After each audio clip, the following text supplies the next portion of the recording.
ইহুদি এক বেঈমান একটা কুকুর টাকা দিয়ে খরিদ করেছিল। ওই কুকুরটাকে বড় বানাইয়া মুহাম্মদকে দুনিয়া থেকে ধ্বংস করবে এই দুর্বিসন্ধি নিয়া কুকুরটারে ছোট থেকে কিনিয়া খানা দানা খাওয়াইয়া বড় বানাইল। বড় বানানোর পর এক সময় যখন কুকুর অন্যকে আক্রমণ করার শক্তি হয়ে গেল, তাফসীরে জালালাইনের ভেতরে টিকার মধ্যে ঘটনা আছে, ওয়ামা আরসালনাকা ইল্লা রাহমাতাল লিল আলামিন। এই আয়াতের ব্যাখ্যায় লেখা হয়, ইহুদি আমার নবীকে দাওয়াত দেওয়ার জন্য যখন রওয়ানা, নবীর দরবারে গিয়া ইহুদি ডাক দিয়া কয়, ও মুহাম্মদ, আব্দুল্লাহর সন্তান, কিছু যদি মনে না করেন, আমার বাড়িতে একটু মেহমান হতে হবে আপনার। নবী চিন্তায় পড়ে গেলেন, আমি রাহমাতুল লিল আলামিন, ইহুদির বাড়ি দাওয়াতে যাবে, এটা কেমন করে সম্ভব? আল্লাহর নবী পেরেশান হয়ে গেলেন। আল্লাহর পক্ষ থেকে জবাব আসলো দাওয়াত গ্রহণ করার জন্য। আমার নবী আল্লাহর উপরে ভরসা করিয়া ইহুদির বাড়ি মেহমান হওয়ার দাওয়াত গ্রহণ করলেন।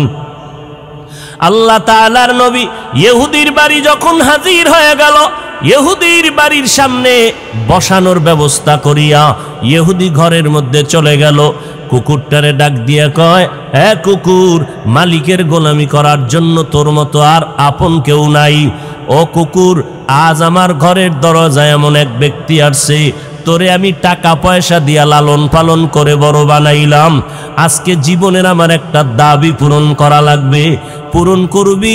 যা, ওই লোকটাকে কামড় দিয়া ধ্বংসন করে জমিন থেকে বিদায় করে দিবি। কুকুর মালিকের খেদমতের জন্য, গোলামির জন্য কুকুরের মতো অন্য কোনো প্রাণী নাই। নিঃস্বার্থভাবে একটা কুকুর মালিকের জন্য এতটাই পাগল, নিজের জীবনটা দিয়া হলো মালিককে বাঁচানোর চেষ্টা করে। আজ পর্যন্ত কোনো কুকুর মালিকের সাথে বেয়াদবিমূলক আচরণ করে নাই। মালিক যেহেতু বলল, কুকুর যাও, ওই লোকটাকে ধ্বংস করে মেরে ফেলতে হবে, মালিকের আদেশ মানার জন্য কুকুরটা কদম বাড়াইয়া এক কদম দুই কদম দিয়া সামনে আগায়। যখনই ভেতর থেকে বের হইয়া রাহমাতুল লিল আলামিনের চেহারা চোখ লাইগা গেল, কুকুরটার সাথে সাথে কদমটা ব্রেক করে দাঁড়ায় গেল। কিছুক্ষণ নবীর চেহারা মোবারকটা তাকায় তাকায় দেখলো। এরপরে কুকুরের সামনে না আগাইয়া এবার আবার পেছনে ব্যাক করে ঘরের মধ্যে গেল। ইহুদি ডাক দিয়া কয়, রে কুকুর, আমার টাকায় তোরে বড় বানাইলাম, আজ আমার কথা মানবি না? যা, তোকে মারতেই হবে, না হয় তোর আজ বিদায়। কুকুরটা মালিকের হুকুম মানার জন্য দ্বিতীয়বার যখন আবার রওয়ানা, কিছু দূর যাইয়া যখনই রাহমাতুল লিল আলামিনের চেহারাটা চোখে বাজলো, ওই কুকুরটা দাঁড়ায় গেল, আর সামনে আগাইতেই পারে না। কুকুর এবারও পিছপা হইয়া ঘরের ভেতরে চলে গেল। এবার কুকুরটা মালিক একটা বেত লাঠি হাতের মধ্যে নিয়া বেত্রাঘাত করিয়া বলে, রে কুকুর, ওই ব্যক্তিকে মারতেই হবে। যখন কুকুরের উপর আক্রমণ, আল্লাহর কুদরতে কুকুরের জবানটা খুলিয়া গেল।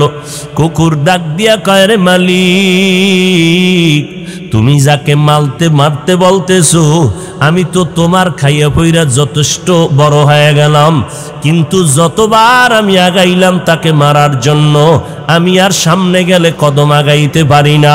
তার চেহারাটার দিকে যখন আমার নজর পড়ে যায়, আমার অন্তর কাঁপতে থাকে। এই লোকটা তো কোনো মানুষের ক্ষতি করার জন্য আসে নাই, এই লোকটা তো কারো মানুষের দুশ্মনী করতে পারে না। এইবার কুকুরের আওয়াজ শুই না ইহুদির মাথা গরম হয়ে গেল। ইহুদি এই কথা, কুকুর যে কথা বলতে পারে না, ওই কুকুর যদি চোখের পানি সারিয়া মালিকের এই কথা বলে, ওই ইহুদি দৌড়াইয়া পয়গম্বরের দরবারে হাজির। কদমে গিয়া চোখের পানি ছেড়ে বলে, নবী আমাকে মাফ করে দেন, আমি বেয়াদবি করে ফেললাম, আমাকে মাফ করে দেন। শেষ পর্যন্ত ইহুদি কালেমা পড়ে মুসলমান হয়ে গেল। আমার নবীর সুন্দর ব্যবহার, আমার নবীর সুন্দর আদর্শ আজও পর্যন্ত আমাদের কাছে থাকার কারণে আজকে আলহামদুলিল্লাহ, এত গালি দেওয়ার কারণেও তাবলিগওয়ালারা সামনে আগাইয়াই যাইতেছে। দেওবন্দিওয়ালারা অগ্রগামী হয়ে যাইতেছে, আহলে হক ওলামায়ে কেরাম সামনে আগাইতেছে।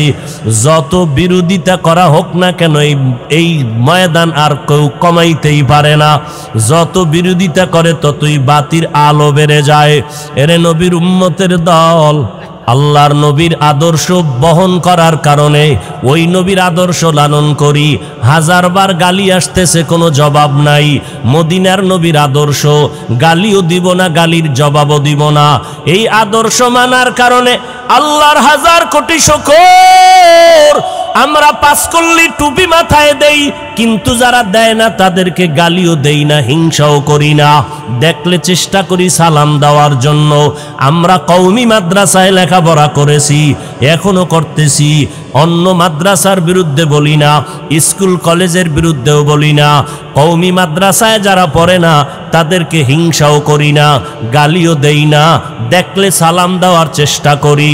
আমরা তাবলিগওয়ালা, আমরা দেওবন্দি, লম্বা পোশাক পরলাম, অন্য পোশাকের বিরুদ্ধে বলি না। আমরা কাউকে গালিও দেই না, দেখলে চেষ্টা করি সালাম দেওয়ার। এই চুপ থাকার কারণে নবীর আদর্শের দ্বারা আজকে প্রত্যেকটা জায়গায় মাদ্রাসার অভাব নাই, আহলে হকদের সমাবেশে মানুষের অভাব নাই। আমি তো মনে করি ওই বাতিলদের বাধার কারণে আর 10টা বছরের ভেতরে এমন অবস্থা হবে এই জমিনে, এমন একটা এলাকা থাকবে না যেখানে কওমি মাদ্রাসা হবে না। इल्मे राए जाजु करदन बेहिसाब खल्क़े रादादन जवाबे बासवाब। এখনো যদি কেউ গভীরভাবে রাতের বেলা বালিশে মাথা লাগাইয়া একটু চিন্তা করেন, আমাদের ওলামায়ে কেরাম ছাত্র ভাইদেরকে বললাম, এখনো যদি একটু রাতের বেলা একা একা চিন্তা করেন, নামাজের মুসাল্লায় বসে অথবা বালিশে মাথা লাগাইয়া এক ধ্যানে যদি 5টা মিনিট চিন্তা করেন, আমাদের উপরে টুকটাক বিপদ কেন? আমি বলবো বিপদের একমাত্র কারণ আমরা নবীর আদর্শ থেকে যত % পেছনে চলে গেছি, তত % বিপদ আমাদেরকে চেপে ধরেছি। হয়তো আমার আমল ভালো না, না হয় আমার ভিতরে হাসাদের কবিরা গুনাহ, আমার অন্তরের মধ্যে কিবিরের কবিরা গুনাহ। এই কবিরা গুনাহকে কন্ট্রোল করতে পারি না। নিজের ভালোটা প্রশংসায় পঞ্চমুখ হয়ে যাই, অন্যের ভালোটা মেনে নিতে পারি না। নিজের বরাত্মটাকে সবার উপরে মনে করি। এই 2টা রোগ মারাত্মক আকার ধারণ করলো। একটা রোগের নাম কিবির, আর একটা রোগের নাম হাসাদ। এই 2টা রোগের মধ্যে পড়িয়া আমরা যথেষ্ট পেছন দিকে যাইতেছি। আল্লাহর কাছে কান্নাকাটি করা দরকার, কারণ আজও পর্যন্ত আহলে হকদের এই ব্যানার টিকে আছে কান্নাওয়ালাদের চোখের পানির কারণে, তাহাজ্জুদওয়ালাদের চোখের পানির কারণে। আমি তো সেদিনও ঢাকায় বলেছি, নাস্তিক বেঈমানের সাথে কোনো পিডাপিডি ঝগড়ার দরকার নাই, রাস্তায় গিয়া মিছিলেরও দরকার নাই। আমরা যদি এতগুলো মুসলমান একসাথে এক মনে 5 বেলার নামাজে মসজিদে ঢুকি, যে কোনো ডাকে আমরা এক জায়গায় বসি মন খুলিয়া, বেঈমানেরা দেখলেই ওদের ঘুম হারাম হয়ে যাবে। গালি দেওয়া লাগবে না, লাঠি হাতে নেওয়া লাগবে না। তবে শাহজালাল রহমাতুল্লাহ আলাই ইয়ামান থেকে ওই বাংলার জমিনে আসছেন, ও আল্লাহর বান্দার একটা লাঠি হাতের মধ্যে, পাগড়ি মাথায়, তসবি এক হাতে, লাঠি দিয়ে কাউকে মারার জন্য আসেন নাই। কেউ যদি আক্রমণ করে সে থেকে বাঁচার জন্য লাঠি হাতে নিয়েছেন। ও আল্লাহর বান্দারা, আমরা কাউকে আক্রমণ করার পক্ষে না। কেউ যদি আমাদের উপরে ইচ্ছা করে গায়ের জোরে আক্রমণ করে, আমরা পিঠ যখন দেয়ালে টিকে যাবে তখন আর পেছনে তাকাবো না, সামনে তাকাইয়া বাতিলের মোকাবেলায় পরিস্থিতিতে যা করা দরকার তাই করব। এরে নবীর উম্মতের দল, তবে আমাকে সব সময় মনে রাখতে হবে আমি এখন শিশু, আমাকে ফলো করতে হবে শিশুবেলায় নবীর আদর্শ কেমন ছিল। আমি এখন কিশোর, আমার খেয়াল রাখিয়া চলতে হবে কিশোরকালে আমার মদিনাওয়ালা নবীর আদর্শ কেমন ছিল। আমি এখন যুবক, যুবক অবস্থায় আমার নবীর আদর্শ কেমন, আমি এখন বয়স্ক হয়ে গেলাম, আমার নবী এই বয়সের আদর্শটা কেমন ছিল, আমার নবী ভাইদের সাথে কেমন ব্যবহার, আমার নবীর ঘরের সাথে কেমন আদর্শ, আমার মায়ার নবী প্রতিবেশীর সাথে কেমন আচরণ করেছেন, এগুলো যদি আমরা খেয়াল রাখি, আমার নবী বয়ানে বসে উম্মতকে কেমন বয়ান করতেন, আমি বক্তা হইয়াও যদি চিন্তা করি, আজ নয় কাল, একদিন ভাবতে ভাবতে ভাবতে ভাবতে ফিকির করতে করতে আল্লাহ ওই লাইনটা আমার মধ্যে এনে দিবেন। এরে নবীর উম্মতের দল, আল্লাহর মোহাব্বত নিয়ে যদি চলতে পারি, নবীর সুন্নতের মালা যদি গলায় লাগায় চলতে পারি, আল্লাহ পাক এখনো কামিয়াবির দরজা খুলে রাখছেন। আল্লাহ পাক রব্বুল আলামিন বলেন, ও বান্দা, তোমাকে ইবাদতের জন্য আমি সৃষ্টি করলাম, ইবাদত করিয়া তুমি আমার মোহাব্বত তৈরি করো, আমার মোলাকাতের রাস্তাটা আসান করে নাও। আর আমার ইবাদত কবুলিয়াতের জন্য একমাত্র মদিনাওয়ালা নবীর আদর্শের বিকল্প নাই। দুনিয়ার সব আদর্শ বন্ধ করে দাও, মদিনার নবীর আদর্শের মালা গলায় লাগাও। আমার নবী কেমনে চুল কাটতেন, আমার নবী কেমনে নখ রাখতেন, ওখানেও নবীর আদর্শ। নবীর আদর্শ মতো জুতা পরো, নবীর আদর্শ মতো বাথরুমে যাও, বের হও।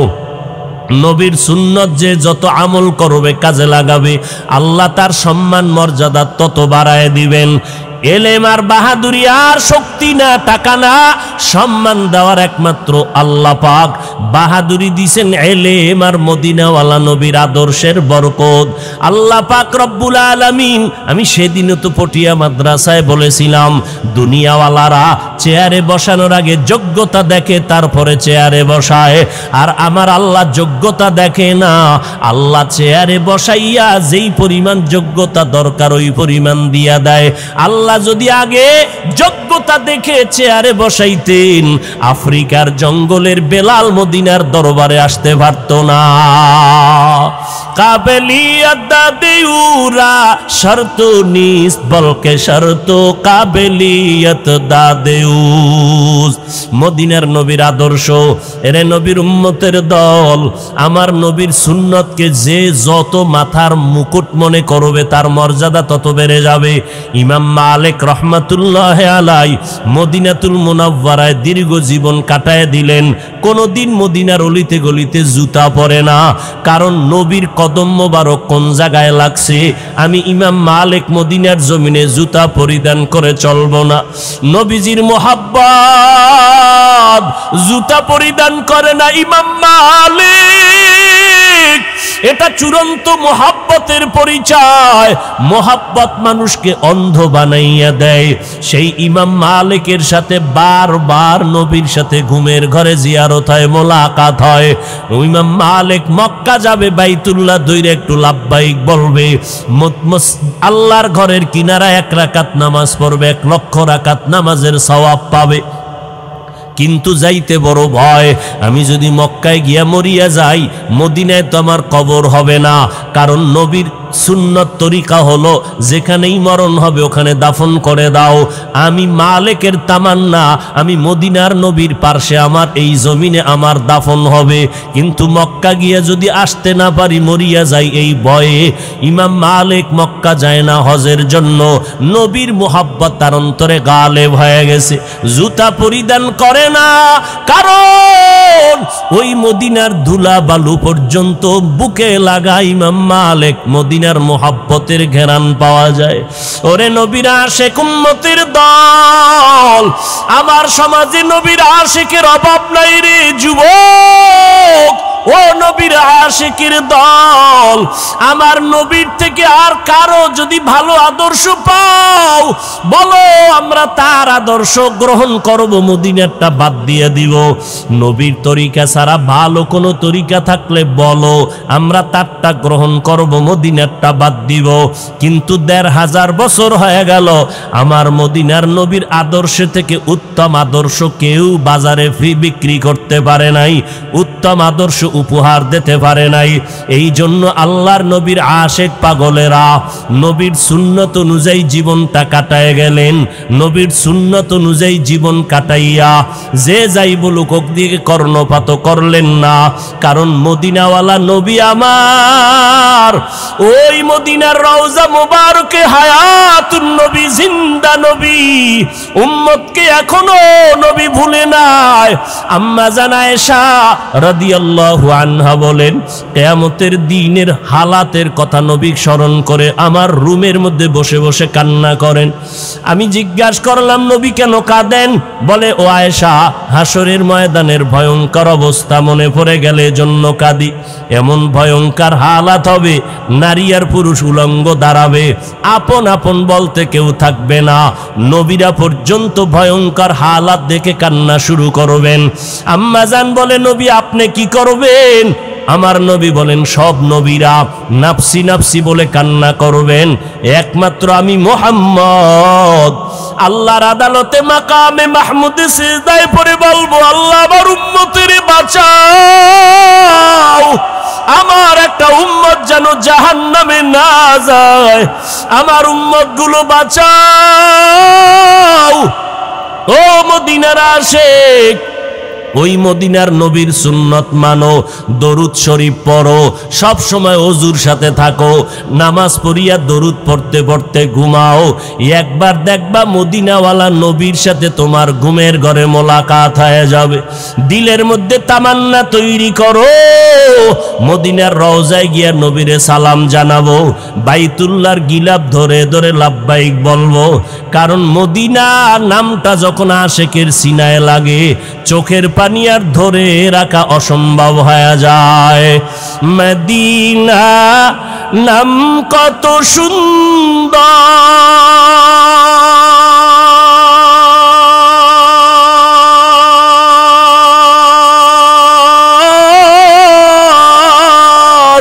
মদিনা কেড়ে সেবন্ত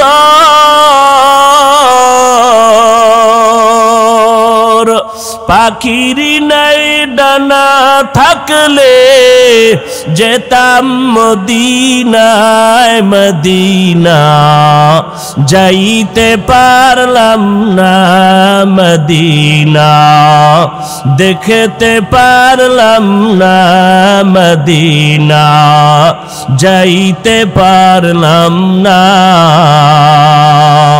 আমি অসহায় তাই এত দূরের শুধু সালাম জানাই, মদিনা যাইতে পারলাম না, মদিনা দেখতে পারলাম না। ও নবীর আশেক মদিনার উম্মতেরা, এখনো যদি ত্রুটি থাকে তওবা করার জন্য আমার আল্লাহ দরজা খুলে রাখলেন। ও বাবারা, এখনো তওবা করে নাও। ও পটিয়ার মুসলমান, পর্দার আড়ালের মা বোনেরা, নবীর সুন্নতের মালা গলায় লাগাও, আল্লাহর কাছে তওবা করো।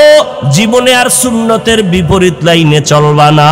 মা বাবার দোয়া নিয়া, ওলামায়ে আহলে হকদের পরামর্শ নিয়া সুন্নত অনুযায়ী জীবনকে পরিচালনা করব। আল্লাহ সবাইকে তৌফিক দান করেন, আমিন। আলহামদুলিল্লাহি রাব্বিল আলামিন।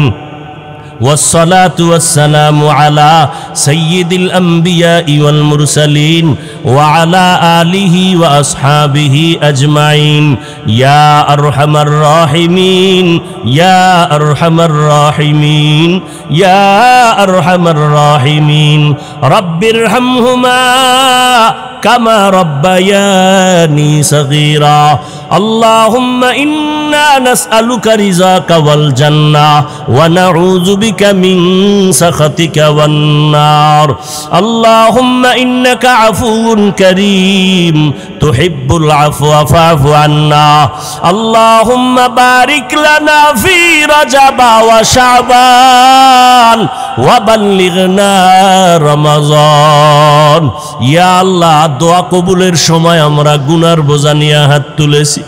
ওলামায়ে কেরাম, তলিবুল ইলম, এই পটিয়ার মুসলমানেরা, যুবক ভাই, ছাত্র ভাই, ব্যবসায়ী, চাকরিজীবীরা আপনার দরওয়াজায় হাত তুলেছেন। মেহেরবানি করে আমাদের জীবনের গুনাহ মাফ করে দেন। আয় আল্লাহ, আয়োজন কবুল করে নেন। আয় আল্লাহ, পটিয়ার বাণী মুফতি আজিজুল হক রহমাতুল্লাহ আলাইহির কবর জান্নাতের বাগান বানায় দেন। আয় আল্লাহ, মাদ্রাসার খেদমত করে যারা কবরস্থ সবাইকে জান্নাতের মাকাম উঁচু করে দেন। আয় আল্লাহ, আমরা যারা হাত তুলেছি সবাইকে দ্বীনের খাদেম বানায় দেন। এলাকায় সুন্নতের বাতি জ্বালায় দেন। আমার কলিজার প্রত্যেকটা যুবকের সিনায় হেদায়েতের নূর দান করেন। পর্দার আড়ালের মা বোনদের আবেদা বানায় দেন। আহলে হকের ব্যানারে উলামায়ে কেরামদের কবুল করে নেন। আয় আল্লাহ, আমাদের অন্তর থেকে রিয়া, হাসাদ, কিবির দূর করে ইখলাস দান করেন। আয় আল্লাহ, ইলম, হিলম, হিকমত, আমলে বরকত বাড়ায় দেন। আয় আল্লাহ, আদবওয়ালা, বিনয়ী জিন্দেগি দান করেন। সুন্নতওয়ালা জিন্দেগি দান করেন। কামিয়াবির সাথে মাহফিল কবুল করে নেন। আয় আল্লাহ, নবীর উম্মত হইয়া মিলেমিশে মোহাব্বতে চলার তৌফিক দান করেন। হাসাদ থেকে আমাদেরকে হেফাজত করেন। নবীজির রওজা বাইতুল্লাহ জিয়ারতের তৌফিক দান করেন। আয় আল্লাহ, নবীজির মোহাব্বতে আমাদের দিলের আশা পূরণ করে দেন। ওয়ামা খালাকতুল জিন্না ওয়াল ইনসা ইল্লা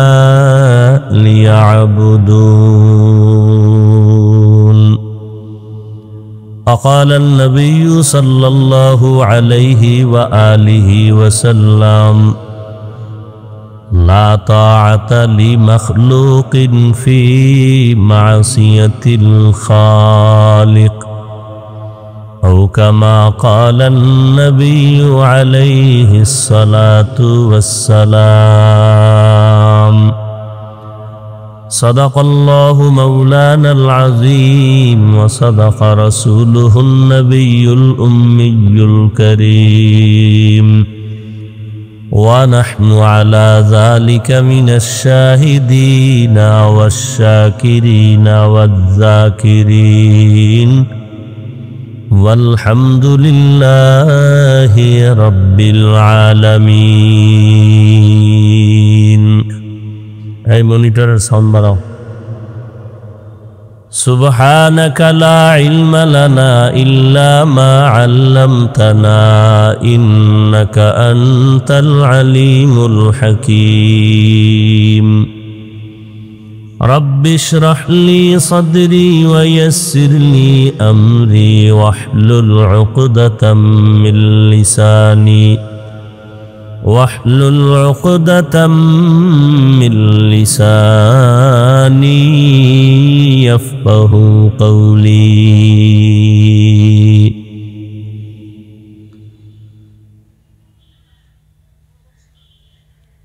दुर्फशानी ने तेरे कतरों को दरिया कर दिया,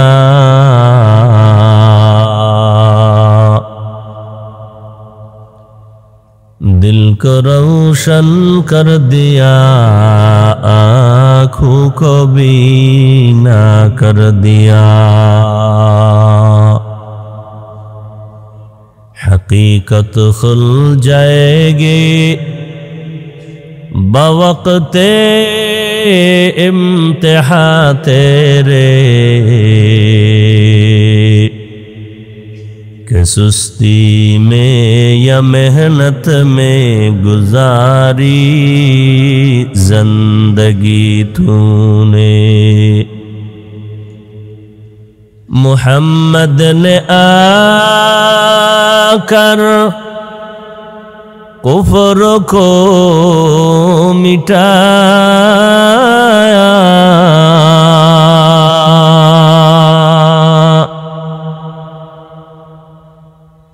कुफ्र को मिटाकर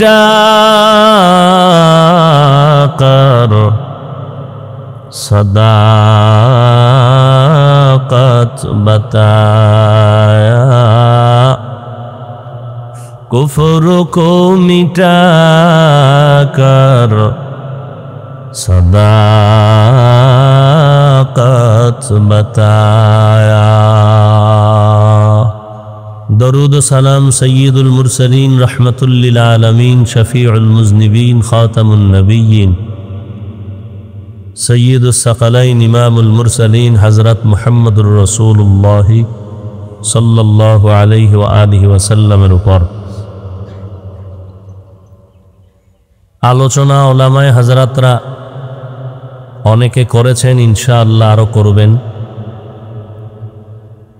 মাঝে আমি দোয়া নেওয়ার আশায় হাজির হয়েছি।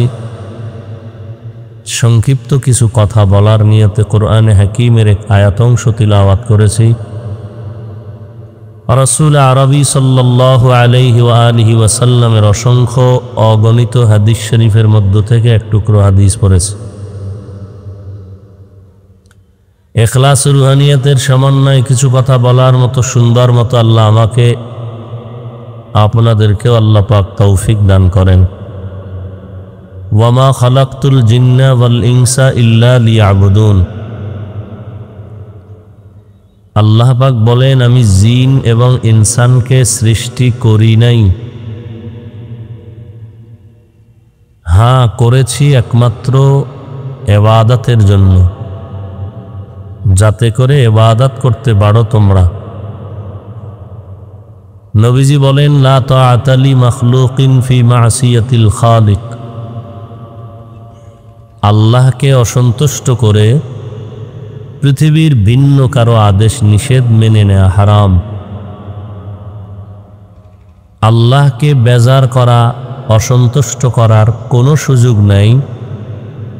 আল্লাহ অমান্য হয়, আল্লাহ পাক অসন্তুষ্ট হয়, এরকম কোনো কাজ কাউকে খুশি করার জন্য করা হারাম।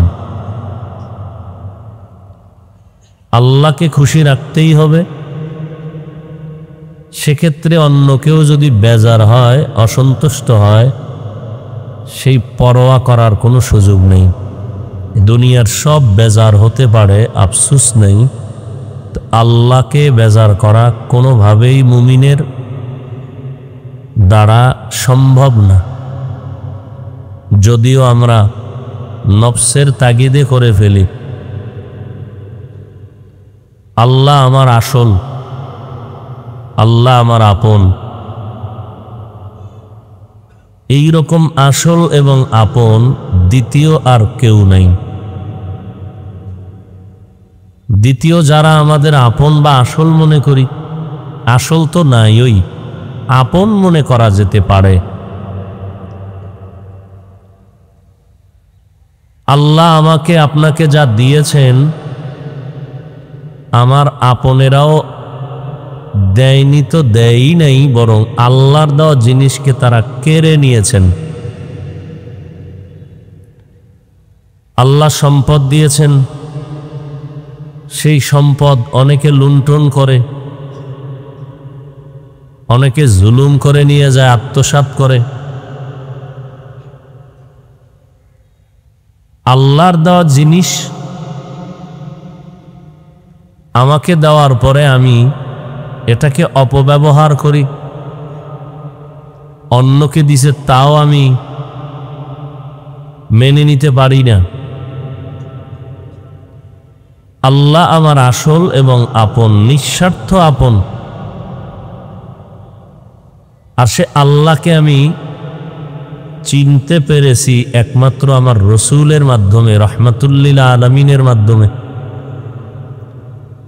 নবীর মাধ্যমে আল্লাহর পরিচয় পেলাম। আবার সেই নবীকেও চিনলাম, নবীর রেখে যাওয়া কোরআন সুন্নাহ চিনলাম। নবীর পরবর্তী যারা সাহাবায়ে কেরাম সহ উলামায়ে আহলে হকদের মাধ্যমে। সেই সূত্রে আল্লাহ যেহেতু আমার আসল, নবী আমার আসল, আমার উলামায়ে কেরামও আমার আপন। উলামায়ে কেরামদের মাধ্যমেই আমি আল্লাহকে চিনলাম, মদিনা চিনলাম, মক্কা চিনলাম, কোরআন শিখলাম, হাদিস শিখলাম। উলামায়ে আহলে হকদের মাধ্যমে আমি ইবাদত করা শিখেছি। অতএব আমাকে আদর্শ মানুষ হিসেবে গড়াইলেন উলামা, আলেম। আমি ছিলাম একটা জন্মগত মানুষ, আমাকে আদর্শের মানুষ বানানোর পেছনে অবদান উলামায়ে কেরাম। আমি কালেমা, নামাজ, রোজা কিচ্ছুই জানতাম না, জেনেছি উলামায়ে কেরামের মাধ্যমে। অতএব উম্মতের জন্য উলামায়ে কেরাম আপন। উলামায়ে কেরামের সূত্র ধরে আমার নবী আমার আসল আপন। সেই সূত্রে আমার আল্লাহ এবং তিনি আমার আসল এবং আপন। এজন্য আল্লাহর নবী বলেন, দুনিয়ার সব বেজার করা সম্ভব, আল্লাহকে অসন্তুষ্ট করা সম্ভব না। আর আল্লাহ বললেন, তোমাকে আমি বানাইছি। প্রথম আল্লাহ পাক নফি করে দিলেন, আমি জিনও সৃষ্টি করি নাই, ইনসানকেও সৃষ্টি করি নাই। এরপরও আল্লাহ বলেন, হ্যাঁ করেছি। কেন করেছি? ইবাদতের জন্য। অতএব তোমার কোনো ভিন্ন শগল নাই, কোনো পেরেশানি নাই, কোনো কাজ নাই। কাজ তোমার একটা, তুমি ইবাদত করবা। ইবাদত কি? মানুষের জীবনে আল্লাহর হুকুমকে বাস্তবায়ন করার নাম ইবাদত। ইবাদত কেন করব? যিনি আমার আসল, তার সাথে মোলাকাতের জন্য, জাহান্নাম থেকে মুক্তি পেয়ে জান্নাত পাওয়ার আশায়। আল্লাহ যে ইবাদতের জন্য বানাইলেন, আমাদেরকে পাঠাইলেন, সেই ইবাদত হলো আল্লাহর হুকুমকে বাস্তবায়ন করা আমার জীবনের প্রত্যেকটা পদক্ষেপে। কেন করব সে ইবাদত? উদ্দেশ্য আল্লাহর সাথে মোলাকাত, লক্ষ্য আমার জাহান্নাম থেকে মুক্তি, বিনা হিসাবে পাবো জান্নাত। এবং সে ইবাদতটা আমি কোন পদ্ধতিতে করলে ইবাদত হিসাবে কবুল হবে, এর একমাত্র পদ্ধতি রহমাতুল লিল আলামিন আখিরি নবীর তরিকা বা আদর্শ। ভিন্ন কোনো আদর্শে ইবাদত করলে কোনো সওয়াব নাই। মদিনার নবীর আদর্শ মতো ইবাদত করলে সওয়াব। ইবাদত মানি সারাদিন রোজা রাখা, দিন রাতের বেলা তসবিহ টানা নয়। মানুষের ইবাদতের সীমানা কতটুকু? মানুষের হায়াতের সীমানা যতটুকু, ইবাদতের সীমানাও ততটুকু। আমার জিন্দা বডি বাথরুমে গেলে সেখানেও ইবাদত। আমার এই হায়াতের বডিটা আসমানের দিকে অগ্রসর হলে সেখানে ইবাদত। আমি যেখানে, ইবাদত সেখানে, মৃত্যু পর্যন্ত। অতএব আমি যদি ঘুমাই, ইবাদত। আমি যদি ব্যবসা করি, ইবাদত। আমি যদি চাকরি করি, ইবাদত। হতে হবে মদিনাওয়ালা নবীর তরিকায়। আর নবীর তরিকা বাদ দিয়া নামাজ পড়লেও গুনাহ, নবীর তরিকা আদর্শ বাদ দিয়া রোজা রাখলেও গুনাহ, নবীর তরিকা বন্ধ করে মন গড়া কোনো আমল করলে গুনাহ, ব্যবসা করলে গুনাহ, জিকির করলে গুনাহ, তেলাওয়াত করলে গুনাহ। আর নবীর তরিকা মেনে ব্যবসা করলে সওয়াব। চাকরি করা ইবাদত, লেখাপড়া করা ইবাদত। একমাত্র, শুধুমাত্র, কেবলমাত্র নবীর তরিকা। আর কারো তরিকা বা আদর্শ মানার কোনো সুযোগ নেই। কেন? পৃথিবীর সমস্ত মানুষের মন গড়া তৈরি করা আদর্শ নাপাক। একমাত্র মদিনাওয়ালা নবীর আদর্শই হলো পাক। অন্যান্য মানুষ বহু আদর্শ জন্ম দিয়া এরপরে বাজারে বিক্রি করেছে, কিন্তু এই আদর্শের দ্বারা মানুষকে শান্তি দিতে পারে নাই। কেন? ও মানুষটা নিজেই অশান্ত পরিবেশে বসবাস করে। মানুষের দেমাগ নাপাক, চোখ নাপাক, হাত নাপাক, খায় নাপাক, হারাম খাদ্য দ্বারা শরীরের রক্ত গোশত নাপাক। আব্রাহাম লিঙ্কনের আদর্শ নাপাক, মাও সেতুনের আদর্শ নাপাক, লেনিন কালমার্সের আদর্শ নাপাক। পৃথিবীর সমস্ত মানুষের আদর্শ নাপাক। কেন? মানুষটাই নাপাক। খায়ও নাপাক, দেমাগ নাপাক। আবার সেই খাদ্যের পরে যদি আবার মদের বোতল নিয়ে দৌড়ায়, তাহলে বিবেক আরো নষ্ট। সেই নষ্ট বিবেকের থিওরিও নষ্ট। এজন্য রাষ্ট্রীয় সংবিধান সংশোধনী আনে। ভারতের রাষ্ট্র পরিচালনার সংবিধান আছে, বাংলাদেশ রাষ্ট্র পরিচালনার সংবিধান আছে। প্রত্যেকটার সংশোধনী আনার জন্য আলাদা টিম গঠন করা আছে। পেছনের গুলো দুর্বল, সামনে আপডেট করো। কেন? আরো নতুন কিছু যোগ করো, বিয়োজন করো, সংযোজন করো। মদিনার আদর্শ কেমন? কিয়ামত পর্যন্ত মুহাম্মদের আদর্শ চলবে, এর কোনো সংশোধনী লাগবে না। কোনো ইসলামের ব্যানার লাগায় কোনো টুপিওয়ালা নামদারিরা যদি বলে সেই মদিনার ওল্ড মডেলের আদর্শ একটু এখন আর চলে না, একটু মডিফাই করা দরকার, মডেলিং করা দরকার, তখন ওই টুপিওয়ালা ইসলামের ব্যানারওয়ালা মুনাফিককে জুতা উঁচু করে দেখাও যে মদিনার আদর্শ নয়, তোর বিবেকটাকে সংশোধনী করা দরকার। মদিনার আদর্শের সংশোধনী লাগবে না, এটা সিল লাগায় দিছেন সংশোধনবিহীন। আল্লাহ এমন সিল মেরেছেন কিয়ামত পর্যন্ত কলম ধরার কোনো অধিকার নাই। আল ইয়াউমা আকমালতু লাকুম দীনাকুম ওয়া আতমামতু আলাইকুম নি'মাতি ওয়া রাদিতু লাকুমুল ইসলাম দীনা।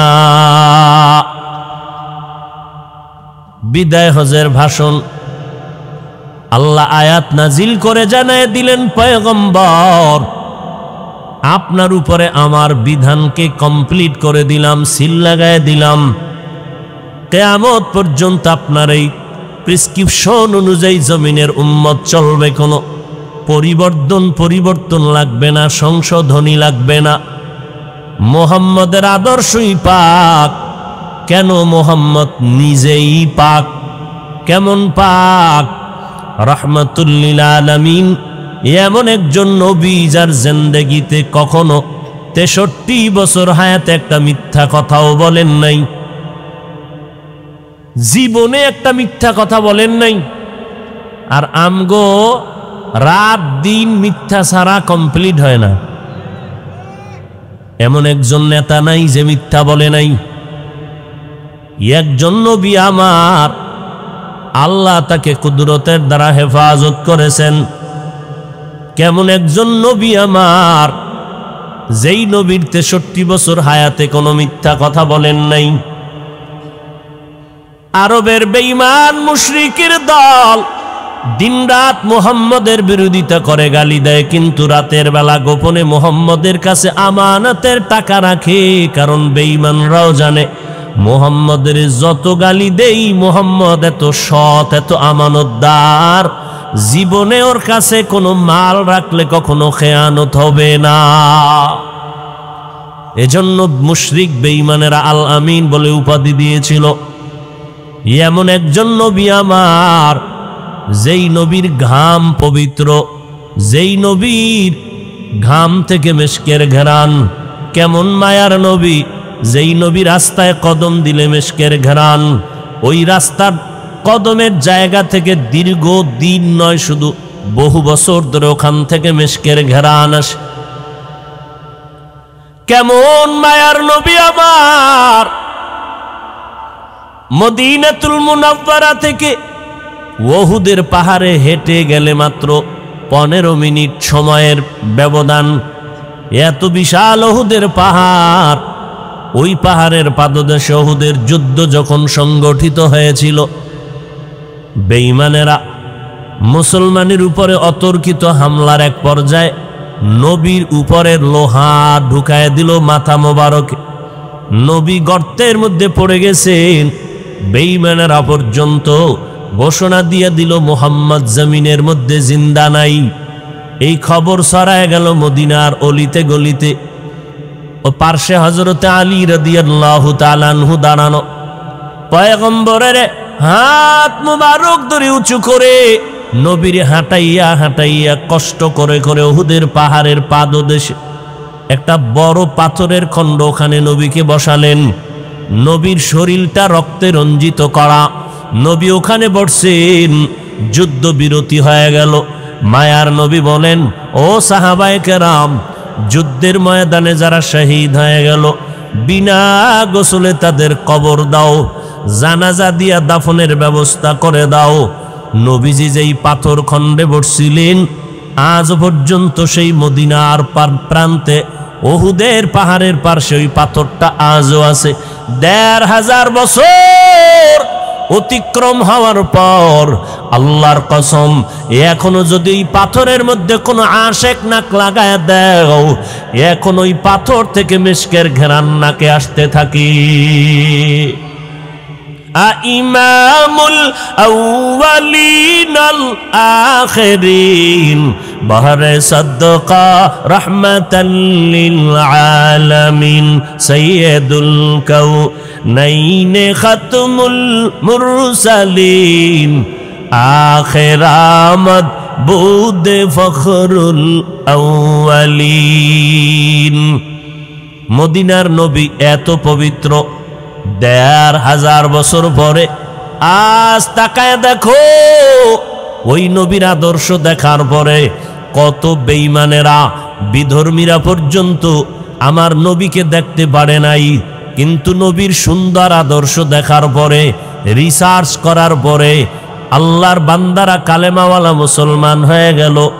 বহু বিধর্মী পর্যন্ত গবেষণা করে দেখলো মুহাম্মদ একজন সৎ, একজন আদর্শ মানুষ গড়ার ফ্যাক্টরি। এমন আদর্শ মানুষ তৈরি করে গেলেন। যেই সময় মুহাম্মদ মক্কার জমিনে আসছেন, সেই সময় মক্কার মানুষের মতো চূড়ান্ত খারাপ চরিত্রহীন মানুষ জমিনের আর কোথাও ছিল না। অল্প সময়ের ভেতরে মক্কার চরিত্রহীন মানুষ এত দামি হয়ে গেল। মদিনার নবীর আদর্শ গ্রহণ করার কারণে মক্কার মানুষ এত দামি, আমার আল্লাহ নিজেই তাদের জন্য জান্নাতের অগ্রিম টিকিট পাঠায় দিলেন। ও নবী জানায় দেন, অমুক অমুক ব্যক্তি আপনার সাহাবা, তাদের নামে জান্নাত দিয়ে দিলাম। মদিনার নবীর আদর্শ অল্প সময়ের ভেতরে মক্কা মদিনার মানুষগুলোকে পাগল পাড়া করে ফেললেন। মানুষগুলো মুহাম্মদের দেখলেই কালেমা পড়ে, মুহাম্মদের চেহারার দর্শন করলেই কালেমার দিকে আগায় যায়। মুহাম্মদ কোনোদিন মিথ্যা কথা বলেন নাই। আমার নবী এমন দামি নবী, এমন পবিত্র নবী, আমার নবী কোনোদিন চোখ দুইটা গরম করিয়াও কারো দিকে তাকান নাই। আমার নবী কোনোদিন জীবনে কাউকে গালিও দেন নাই, এবং কেউ গালি দিলে কখনো তো গালির জবাব পর্যন্ত নবী দেন নাই। নবীরে অকথ্য ভাষায় গালি দেয় ইহুদি বেঈমান। পার্শ্বে হযরত আবু বকর বসা, কত আর সহ্য করা যায়? আমার নবীরে গালি দিবে, মেনে নেওয়া যায় না। আবু বকর জবাব দিতে উদ্যত হয়। আল্লাহর নবী ইশারায় বললেন আবু বকর জবাব দিবেন না। ইহুদি এক চাটিয়া গালি দিতেছে, আল্লাহর নবী চুপ করে বসে আছেন। আবু বকরের চোখ দিয়া পানি বের হয়ে গেল। যেই নবীর সোহবতে আসিয়া আজ আল্লাহ আমাকে এত সম্মান দান করলেন, মক্কার মানুষ আমি আবু বকরের চিনতে পারলো। এতদিন চিনত না যে আমি আবু বকর কেমন, এখন আমাকে চিনে মুহাম্মদের সোহবতের কারণে। ওই নবীর এক চাটিয়া বেঈমান গালি দিবে, আর আমি নবীর আশিক চুপ করে থাকবো, মেনে নেওয়া যায় না। মায়ার নবী বুঝতে পেরে বলে, আবু বকর, ইহুদিকে গালি দিতে বারণ করিও না রে আবু বকর, গালি দেওয়ার সুযোগ দাও। নবী মুস্কি হাসে না, ইহুদি গালি দেয়। আবু বকর কত আর কন্ট্রোল করা যায়? মোহাব্বত মানুষকে অন্ধ বানায় দেয়। আবু বকর চোখের পানি আর ধরে রাখতে না পেরে কন্ট্রোল হারাইয়া দাঁড়াইয়া ইহুদি বেঈমানের গালির জবাব দেওয়া শুরু করলো। আল্লাহর নবীর চেহারা মোবারক মলিন হয়ে গেল। আমার আবু বকরের গালির জবাব শুনিয়া ইহুদি এক পর্যায়ে চলে গেল। এবার আবু বকর বলেন, পয়গম্বর, যখন কোনো গালির জবাব দেওয়া হয় নাই, একচেটি ইহুদি বেঈমান গালি দিতেছিল, আপনি দেখলাম হাসি হাসি চেহারা মোবারক। আমি আবু বকর সহ্য করতে না পেরে যখন গালির জবাব দিতেছিলাম, হঠাৎ দেখতেছি আপনার চেহারাটা মলিন হয়ে গেল। মায়ার নবী বলেন, আবু বকর, যখন ইহুদি গালি দিতেছিল আমি চুপ করে বসে দিতেছিলাম না। ও আবু বকর, তুমি জানো না আমি মুহাম্মদ তাকায় দেখতেছিলাম আমার আল্লাহর কুদরতে, আল্লাহর একজন রহমতের ফেরেশতা আমি মুহাম্মদের পক্ষ হয়ে ইহুদির গালির জবাব দিতেছিল। যখনই আপনি জবাব দেওয়া শুরু করলেন, ইহুদির পক্ষ থেকে আল্লাহর রহমতের ফেরেশতা চলে গেল। এরে নবীর আশেকের দল, মায়ার নবী কেমন আদর্শের নবী, জীবনে কোনোদিন চোখ দুইটাও গরম করে কোনো দিকে তাকান নাই। আল্লাহর নবী কোনোদিন কাউকে গালি দেন নাই, নবীর গালির জবাবও কোনোদিন দেন নাই। আল্লাহর নবীর এই আদর্শের কারণে অল্প সময়ের মধ্যে মক্কার বিজয়ের বাতি জ্বলে উঠল, বেঈমানের হৃদয়টারে কম্পন সৃষ্টি করে ফেলল। সবাই আসে দুশ্চিন্তা নিয়া, দুর্বিসন্ধি নিয়া মুহাম্মদের উপরে আক্রমণ করবে, কিন্তু মুহাম্মদের আদর্শ দেখা মাত্র মুহাম্মদের কাছে মাথা নত করে কালেমা পড়ে। আল্লাহর নবী এমন আদর্শের নবী আমার।